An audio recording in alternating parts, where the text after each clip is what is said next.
Tuskegee experiment was a notorious clinical study carried out in Macon County, Alabama between 1932 and 1972, in which almost 400 African Americans were infected with syphilis, a sexually transmitted disease, were offered no medical treatment, allowing doctors and researchers to see the course of the disease over time. The people used in the experiment were extremely poor and illiterate black sharecroppers who were promised free hot meals and access to health care in exchange for their participation in the experiment. The purpose of this experiment was to observe the natural history of untreated syphilis, and researchers claimed that they were going to prove that if left untreated, it could cause extensive cardiac damage in blacks.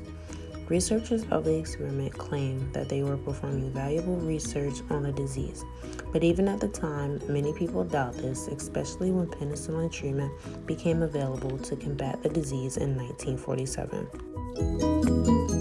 Blacks had no value to the researchers from the United States Public Health Service and the Tuskegee Institute, as they were only used to study the long-term effects of their conditions if left untreated.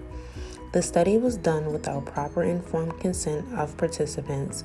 They were just told that they were receiving treatment for bad blood. The doctors said they had come to cure bad blood. When it first started up, you see, I didn't know nothing, just a country boy. As they said, when they got down here in Alabama, they found what they wanted. They just went to doctoring on us and they said he's going to treat us. Although projected to last 6 months, the study went on for over 40 years. Over the course of the study, 40 wives were infected with syphilis and 19 children were born with congenital syphilis.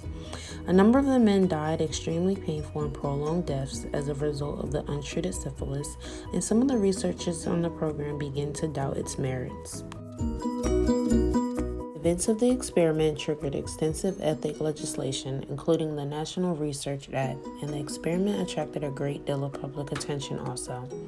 Many people referred to the experiment as an extremely shameful event in American history. In July of 1972, a reporter by the name of Gene Heller broke the story of the untreated syphilis study on black males in the Washington Star paper, which made the headline and became the front page of the New York Times the following day.